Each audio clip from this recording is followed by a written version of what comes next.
हे रानी, अरे आना बैठ ले। सही कहा था। गन्ना का रस पे रथा पाइप डाल के चूहा के लिए, नहीं तो बैठ के चूल्हे भाई।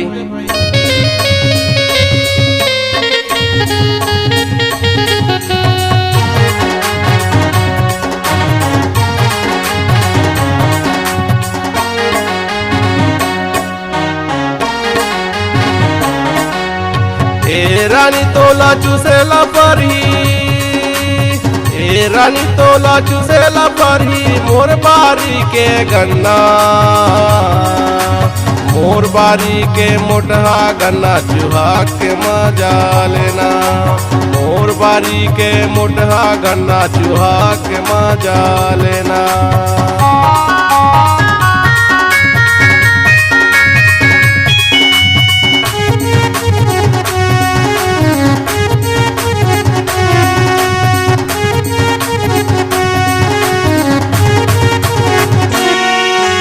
गर्मी के दिन आगे रानी, पी के तने जुड़ा ले वो, सही कहत हाँ तोला रानी, पी के मजा उड़ा ले वो।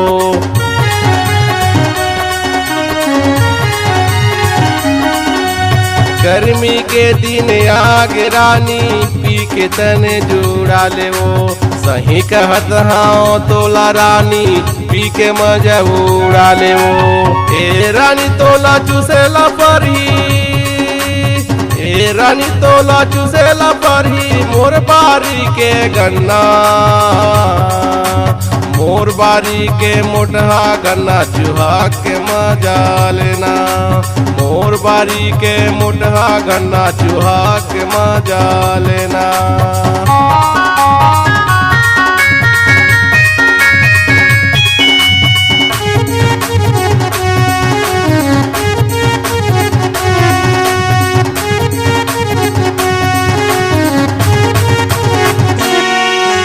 खेलम फसाए ओ नया मशीन वो, रोज के गन्ना पेरता वो, जी भर के तय पीबे रानी, भारी मजा पावे वो।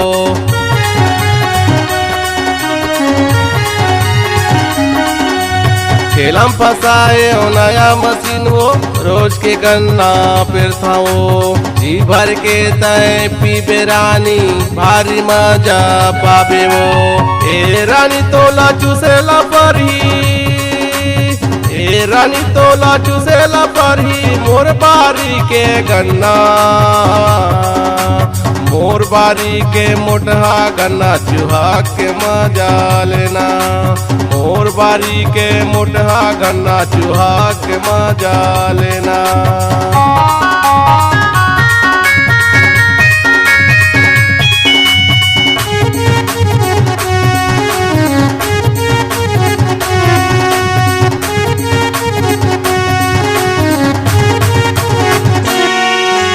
बारह मोहल्ला के सबो ग्राहक मोर जगह माया थे वो, बर्फ के संग में सबो जिला ठंडा ठंडा पिया था वो।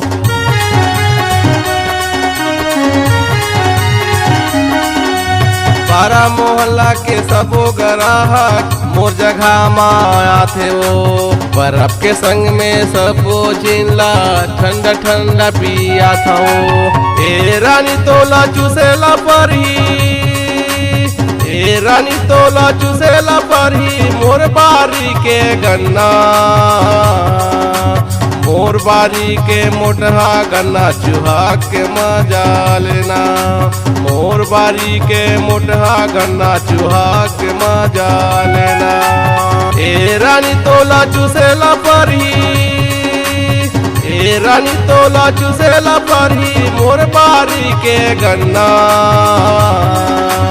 मोर बारी के मोटहा गन्ना चूहा के मजा लेना, मोर बारी के मोटहा गन्ना चूहा के मजा लेना, चूहा के मजा लेना, चूहा के मजा लेना, चूहा के मजा लेना।